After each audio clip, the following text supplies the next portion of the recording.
Hello दोस्तों, स्वागत है आप सभी का डीसीएस कोचिंग सेंटर के इस परिवार में। दोस्तों, आज के इस क्लास में हम लोग मैथ की कुछ महत्वपूर्ण सवाल को देखने वाले। इससे पहले हम लोग 6 क्लास के बारे में बात करें, 5 की बात करें, एलसीएम और एचसीएफ निकालने के लिए सीखेंगे। आज की इस क्लास में हम लोग दोस्तों एचसीएफ और एलसीएम की ही बारे में बात करेंगे। लेकिन इस सवाल के बारे में हम बात कर रहे हैं, chapter number 1 NCERT class 10th की सवाल है। दोस्तों, क्लास के बारे में अगर चैप्टर के बारे में बात करें, चैप्टर नंबर 1 वास्तविक संख्या, जो कि इससे पहले हम लोग पढ़ चुके हैं थ्योरी में। एक्सरसाइज है 1.2 यानी प्रश्नावली 1.2 की सवाल है। ये एनसीईआरटी बुक की क्वेश्चन है क्लास 10th यानी क्लास के बारे में हम बात कर रहे हैं। आज की क्लास में हम लोग बात कर रहे हैं क्लास 10th की। दोस्तों, क्लास 10th की एक 4 नंबर की सवाल है। 1 नंबर, 2 नंबर, 3 नंबर के बारे में बोले।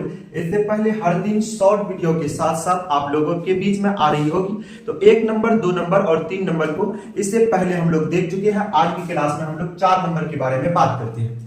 तो आइए दोस्तों, फिर 4 नंबर की सवाल को पढ़ते हैं। इस सवाल को लिखने की कई तरीका हो सकती है। इस तरीके से भी लिखा हुआ होता है, या तो दूसरे तरीके में भी इस सवाल को आपकी बुक में लिखी हुई होंगी। लेकिन आज दोस्तों या तो रहेगी कि पहली संख्या इतना, दूसरी संख्या इतना, और उसकी मौसो दिया हुआ रहेगा, यानी एचसीएफ दी हुई रहेगी। तो उसको हम लोग दोस्तों एलसीएम निकालना है। लेकिन इस क्लास में थोड़ा अलग तरीके सवाल को दिया है। एनसीईआरटी में ऐसे ही रहता है। अगर दूसरी क्लास किताब यानी बुक के बारे में बात करें तो उसमें अलग तरीका से क्वेश्चन दी हुई रहती है। तो इसमें है दोस्तों एचसीएफ यानी दो संख्या 360 और 657, ये दोनों की एचसीएफ जो है वह 9 दिया गया है, यानी 9 है। और एलसीएम उसी का, यानी जो संख्या का एचसीएफ दी हुई है उसी का एलसीएम ज्ञात करने के लिए इस सवाल में के लिए शुरू करते हैं। सबसे पहले जितने सारे चीज दिया गया है तो लिखेंगे हल में कि दिया है, यानी दोस्तों जो सब सारी चीज दी रखी है इस सवाल में वह सब सारी चीजों को हम लोग लिखेंगे। यानी सॉल्व करने के बाद ये सब लिखेंगे कि दिया है, क्या दिया है। अगर पहली संख्या दूसरी संख्या के बारे में बात करें, यही दो संख्या जिसकी एचसीएफ दे रखी है। तो अगर बोले दोस्तों ए, पहली संख्या को ए बोलते हैं और दूसरी संख्या को बी बोलते हैं, तो ए के बारे में बात करें तो 306 है, और बी के बारे में हम बात कर रहे हैं तो 657 है। दोस्तों, यहाँ पे पहली संख्या यानी फर्स्ट नंबर को ए के नाम से जानते हैं, दूसरी संख्या को बी के नाम से जानते हैं। तो हम लोग लिख सकते हैं ए बराबर इतना, बी बराबर इतना, और एक संख्या जो दे रखी है वो एचसीएफ दी गई है। तो हम लोग लिख सकते हैं कि एचसीएफ बराबर जो है वह 9 है। एलसीएम निकालने के लिए इस सवाल में बोल रही है, तो हम लोग एलसीएम को निकालेंगे। उसके बाद लिखना है दोस्तों कि हम क्या जानते हैं, तो फॉर्मूला जानते हैं। हम जानते हैं दोस्तों, क्या जानते हैं, इसकी फॉर्मूला निकालने के लिए जानते हैं। क्या निकालने के लिए बोला है? एलसीएम। तो लिखेंगे एलसीएम बराबर होता है पहला संख्या यानी पहले संख्या गुना दूसरे संख्या बट्टे में एलसीएम बोला है, तो दोस्तों इसकी फॉर्मूला होता है पहली संख्या या तो एचसीएफ हो जाएगा, एचसीएफ हो जाएगा।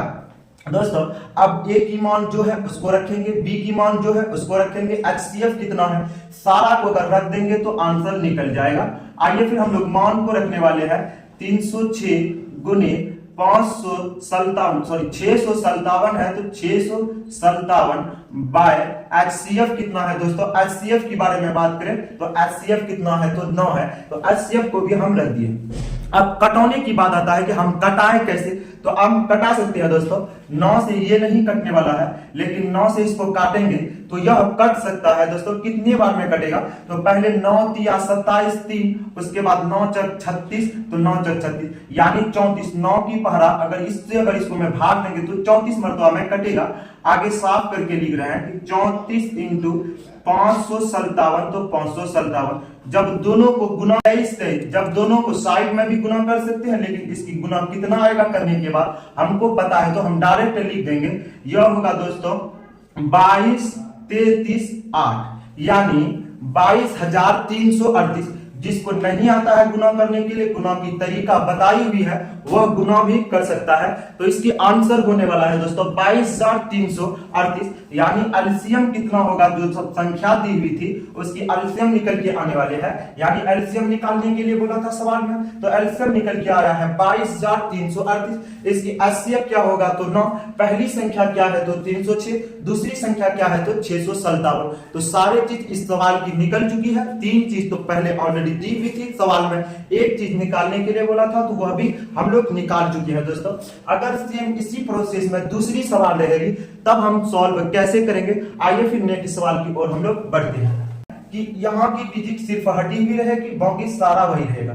दूसरा सवाल है दोस्तों 4890, यहाँ पे है 48,90 और इसकी जो एचसीएफ दिया गया है वह दोस्तों दूसरा सवाल ले रहे हैं 6 दिया गया है। यहाँ भी सेम वही हो जाएगा जो कि एचसीएफ और एलसीएम निकालने, इसकी एलसीएम निकालने बोले हैं, तो यहाँ भी हो जाएगा 4890। यह तो उससे ज्यादा आसान है। यानी सवाल नंबर अगर हम दूसरा बोलेंगे 4 नंबर, एनसीईआरटी की 4 नंबर नहीं है, लेकिन अगर इसको माने तो हम लोग इसको कोई चिन्ह दे देते हैं, यानी 4 नंबर के ही तरह सवाल है। जैसे कि अभी एनसीईआरटी की 4 नंबर को हम सॉल्व किए हैं, सेम उसी तरह की सवाल में दूसरा प्रैक्टिस के रूप में हम लोग सीखते हैं बनाने के लिए। जैसे इसमें कहा कि एचसीएफ जो है वो 48, एचसीएफ है, एचसीएफ दिया हुआ जितना है तो वो 48 और 90 का 6 है, 6 दिया है। और उसके बाद एलसीएम यानी 48 और 90 की एलसीएम ज्ञात करना है।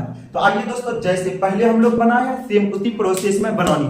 सबसे पहले लिखेंगे सॉल्व लिखने, यानी हम लोग हल कर रहे हैं तो हल लिखेंगे या सॉल्व लिखेंगे। दिया हुआ जितनी सारी चीज है तो लिखना है कि दिया है या दिया गया है, क्या सब दिया है वो सारी चीजों को हम लोग एक करते हैं पहले।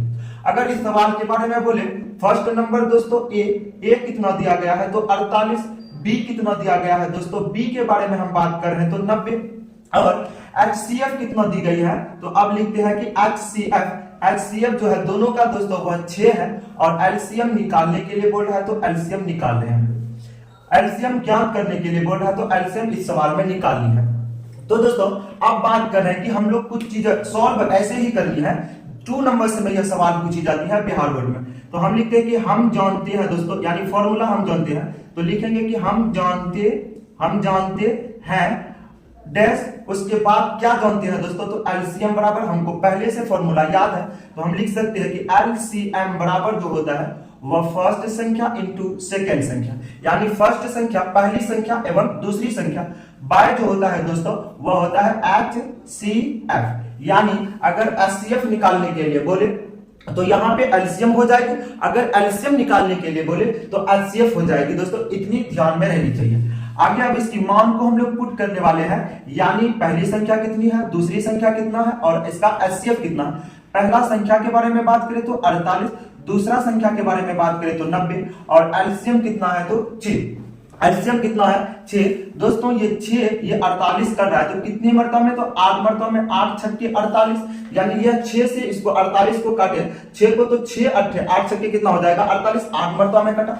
अब ऊपर में 8 बची हुई है यहाँ 90, तो साफ करके लिख रहे हैं 8 इंटू 19। उसके बाद जब दोनों को गुना करेंगे दोस्तों 8 और 90 को, तो 9 अट्ठे हो जाएगा 72, 1 जीरो था तो 1 जीरो लिखे। यही हो जाएगी इस सवाल की राइट आंसर। यानी दोस्तों अगर एचसीएफ दो संख्या की एचसीएफ दी हुई रहेगी, उसके एलसीएम को निकालना हो और दोनों संख्या दिया हुआ रहेगा तो आराम से हम लोग निकाल सकते हैं। या तो एचसीएफ निकालने के लिए सवाल में बोलेगी, या तो बोलेगा कि एचसीएफ क्या होगा, या तो एलसीएम क्या होगा, या कोई संख्या निकालने के लिए बोलेगा। अगर कोई संख्या दिया हुआ रहेगा, दोनों संख्या का एचसीएफ और एलसीएम दी हुई रहेगी, तो हम लोग फर्स्ट संख्या बोले तो फर्स्ट संख्या, सेकेंड बोले तो सेकेंड, इनमें से कोई एक चीज निकालने के लिए कहता है सवाल। तो ऐसे ऐसे सवाल आप लोग अब बहुत अच्छे तरीका से सॉल्व कर लीजिएगा।